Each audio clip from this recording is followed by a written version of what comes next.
KPIs, short for Key Performance Indicators, are one of the most valuable tools in ShiftWorks. They are process metrics that can be defined by the user to report on a wide range of real-time information for each machine. For example, KPIs can be set up to display the total number of parts produced by a process in the last hour, show machine uptime in the last 24 hours, or simply display static production targets alongside real-time information. All KPIs are created and managed using the Kpi Builder tool found in WatchLive. In a previous video, you learned how to set up and configure a machine. If you have not already done this, there will not be a time-based activity bar.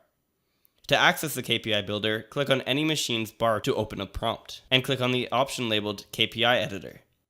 This brings up the main KPI summary window, which allows you to manage your existing KPIs for this machine and create new ones. If you have any existing KPIs, this window gives you the option to edit the preferences in each, as well as change the color, toggle them on or off, or delete them permanently.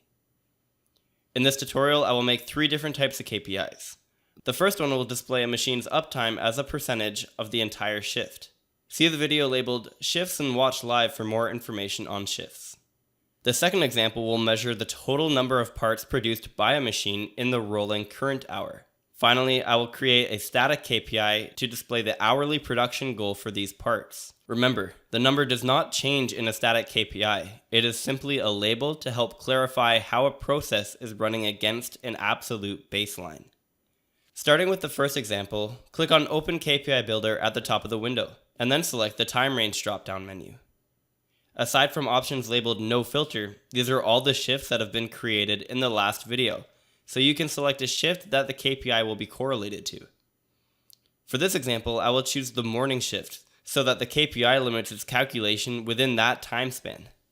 The morning shift is active from Monday to Saturday, from 8 in the morning to 5 in the evening, because that's what I inputted when I created the shift.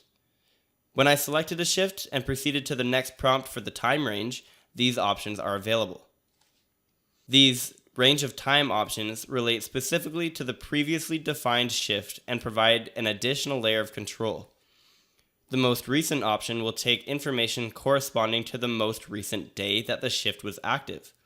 If today is Sunday, then this KPI would look back to the most recent day defined in the shift, being Saturday, and then it would calculate based on yesterday's shift. If today is Monday and you're currently in the morning shift, the information will be used from the start of your shift to right now. And if the morning shift is not currently active, then the information will just be from the last morning shift. Yesterday takes the information from the same shift, but for 1 day earlier. This week takes the information from the selected shift from Sunday to present. Last week takes the information from the last complete week from Sunday to Saturday. For example, if right now is Thursday the 22nd, this function would only use the information from Sunday the 11th to Saturday the 17th. The last 7 days option is the last 7 consecutive calendar days, including today. You can now apply the same fundamentals with the rest of the options on the dropdown. But if we go back to the previous prompt, we can select No Filter. This means that the information it is using is not restricted to a shift's span of time. When we proceed to the next prompt again, to select the time range, we can see that the options have changed to make sense without the use of a shift. The option labeled This Hour is using the information of the present hour. For example, if it is 3:45 right now, the KPI would calculate from 3 o'clock to present. And as soon as it turns to 4 o'clock, the KPI would reset and start calculating from 4 o'clock. Rolling current hour means the last 60 minutes. So if it's 3:45 right now, this will take the information from 2:45 to right now. The last hour is the last complete hour. So if it's 3:45, then this will use the information from 2 o'clock to 3 o'clock. And rolling last hour, using the same example, would be taking the information from 1:45 to 2:45. If any information is unclear, refer to our documentation that explains all Kpi Builder options.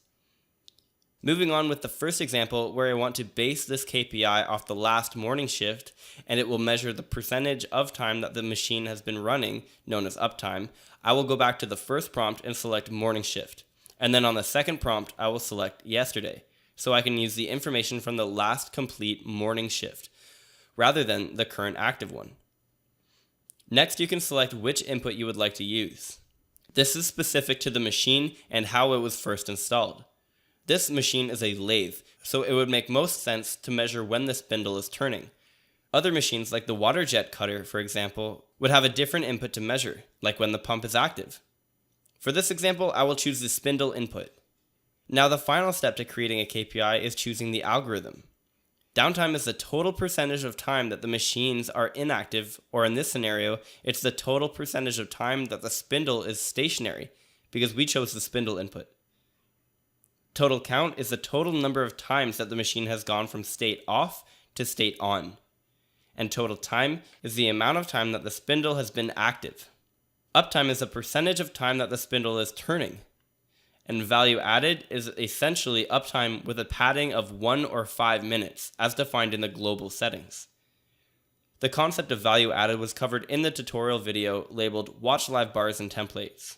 The only difference between value added and value added timer is that value added is a percentage and value added timer is in minutes. If you would like to change the unit of measurement from minutes to either hours or seconds, you can use the Change KPI Factor option in the next window. The entirety of this function is to multiply by your current KPI. So because its default is 1, the original KPI is not modified. If you would like to change from minutes to seconds, simply change the 1 to a 60 to multiply your current KPI by 60. If you would like to change from minutes to hours, which is extremely rare, just divide by 60. Because this option only multiplies, you must find an equivalent by dividing 1 by 60, which is 0.01667. So type 0.01667 into the Change KPI Factor input field to change the minutes to be rounded to the nearest hour. Don't forget to change the factor unit to match the change you made. You might also want to modify something like this if you are measuring the count and your machine produces more than or less than 1 part per cycle. If your machine completes 5 parts per cycle, simply do the same and multiply your existing KPI by 5. To continue my example of measuring the total uptime of yesterday's shift, I will select Uptime. Reviewing the KPI presents a few final options like entering a custom KPI name, changing the KPI's display color, and the blue label titled Recommended KPI Name, which will autofill the KPI name field with something logical depending on how the KPI was defined. From here, you can click Finish and Save, which adds it to the list of KPIs for your current machine. If adding a KPI to multiple machines, care must be taken because not all machines share the same input names and ordering. All KPIs created using this bulk add feature should be reviewed prior to the activation. This KPI measures a spindle, so if I wanted to add the same KPI to monitor the pump on a water jet cutter, it would not work. In our second example, I will make a KPI that only measures the number of parts produced by a machine in the rolling current hour. Like before, on the main WatchLive page, I will click the bar corresponding to the target machine, select KPI Editor, and then open Kpi Builder. For the shift option, I will select No Filter because I want to only measure the current hour, not specific to the shift. For the time range, I will select Rolling Current Hour. I will select the spindle input again. And finally, I will select the count to measure the amount of parts produced. I will choose the recommended KPI name, change the color, and only add it to the one machine. In our final example, I will create a static KPI to show the target production count for a part-based process. This is in relation to our second example. To create one, click on the bar of the corresponding machine, select the machine's KPI editor, and then open Kpi Builder. From here, click on Create a Static KPI. This option only has one prompt because the number you enter is constant and cannot vary for any reason. First, type in the name of the static KPI. I will call this Target Parts Per Hour.